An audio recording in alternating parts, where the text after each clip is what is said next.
talaga dami lang talaga magnanakaw, sabi ni Super Ninja. Wala namang mananakawan na Pinoy kung talagang tayo, ano tayo eh. Researchable tayo eh. Aggressive tayo eh. Wala.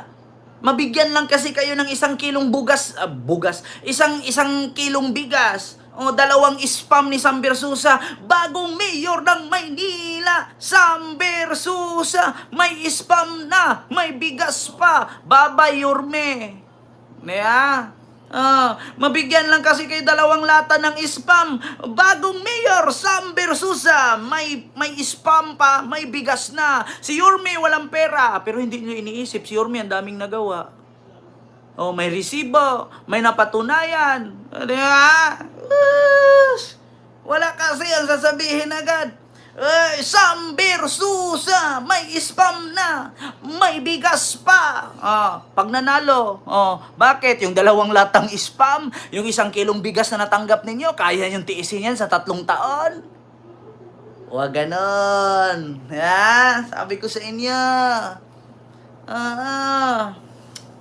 Maririnig nyo lang na, wag mong subukan, masira ang buhay mo. Iboto nyo na si Bato, iboto nyo na si Epe, iboto nyo na si Jimmy Bundok, iboto nyo si Marcoleta, nag-uulyanin, wala daw West Philippines eh.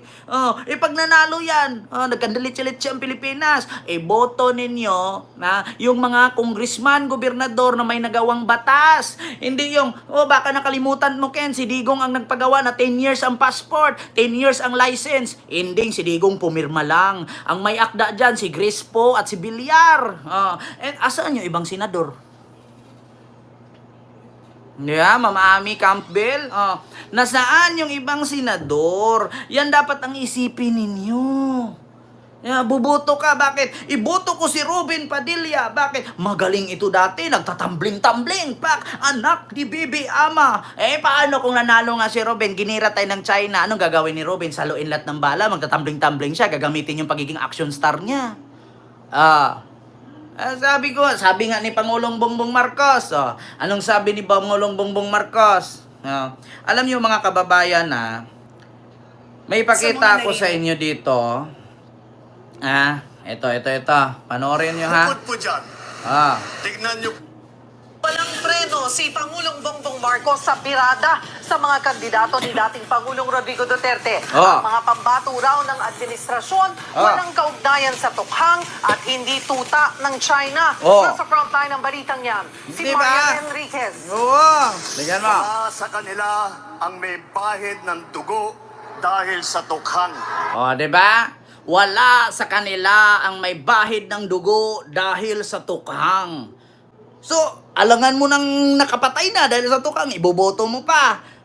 Tanga-tanga lang ang boboto doon. Sunod. Maanghang ng mga banat ni Pangulong. Diba?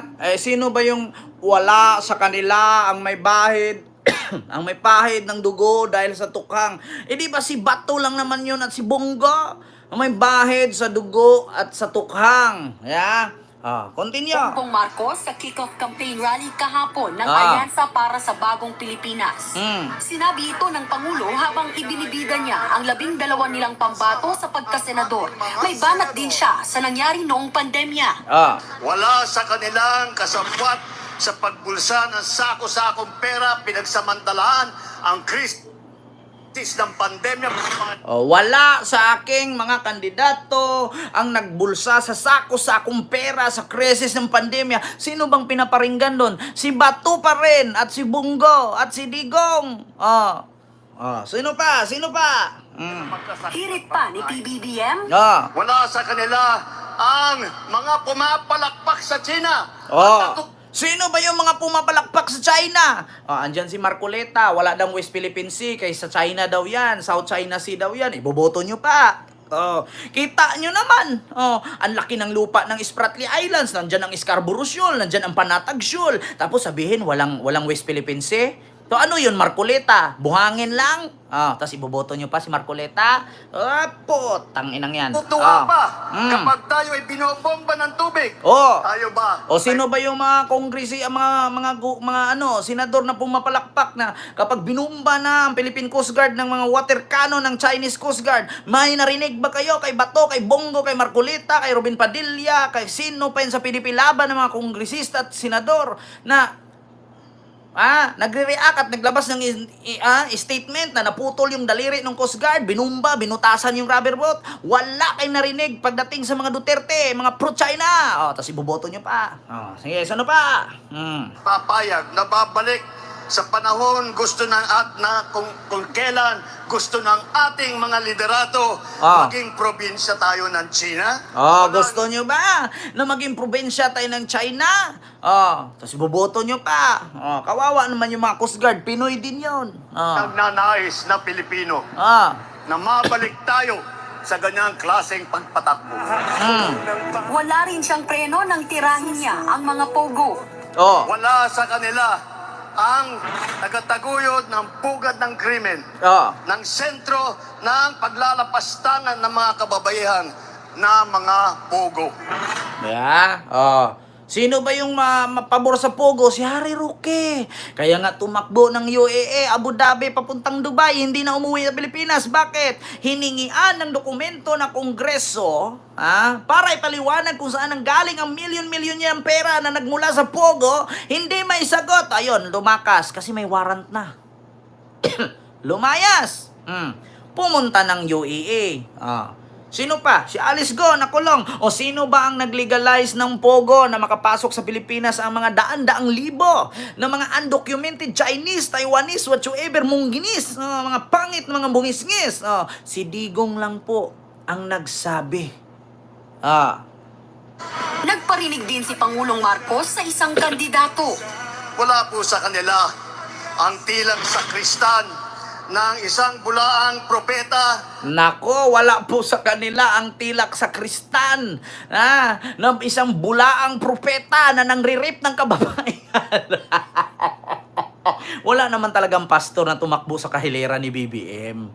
Walang pastor. Sino ba yon? Kung hindi kayo sumunod sa akin, hindi kayo mapunta sa langit. Si Kibuloy.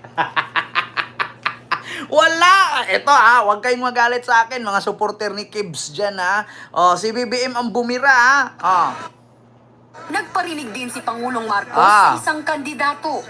Wala po sa kanila ang tilang sakristan ng isang bulaang propeta na nasasakdal dahil sa pagyurak sa ating kabataan at sa ating kababaihan. Nako, putang inang yan! Ano yan? Kibs! Kung hindi kayo sumunod sa akin, hindi ka mapunta sa langit.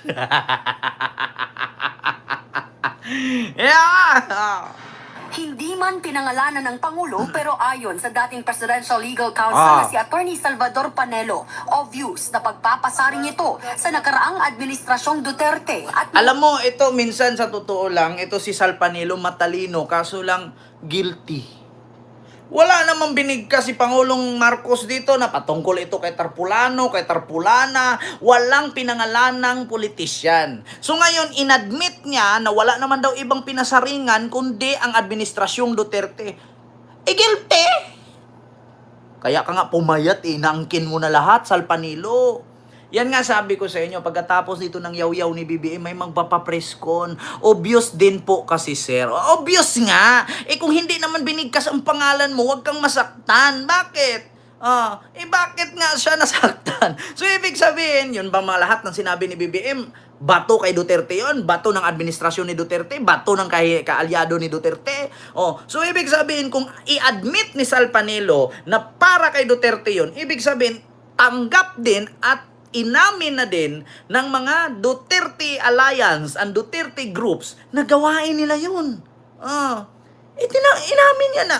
Obvious naman na para kay Duterte ang patama na yan. So, lahat pala ng sinabi ni BBM doon na ninakaw ang saku-sakong pera, ginamit ang pandemya. So, ibig sabihin, totoo palang nagnakaw talaga, Sal Panelo.